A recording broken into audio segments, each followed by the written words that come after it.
И здраво другари, добре дојдовте во нова, четврта поред епизода од Cooking with Mario. Денеска ќе ви покажам како на најбрз начин во домашни услови да направите пица. Станува збор за мојата омилена пица капричиоза. Се што ви е потребно за овој рецепт се подлога за пица, односно готово тесто, кетчуп, оригано, 50 грама кашкавал, 50 грама печеница или шунка и 100 грама печурки. Ова е со сигурност еден од наједноставните рецепти кои ги имам споделено со вас во овој серијал наречен Cooking with Mario, но слободно можам да кажам дека е еден од највкусните.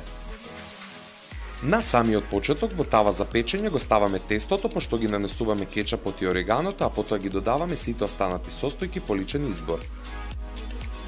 Откако ќе ги нанесеме сите на мерници, ја ставаме пицата да се пече во претходно загрејана ревна на 220 степени 10 до 15 минути. И другари, тоа беше се за ова видео. Доколку ви се допадна, ставете лайк, претплатете се на нашиот канал и во коментар напишете ми што следно би сакале да ви изготвам. Чао, чао!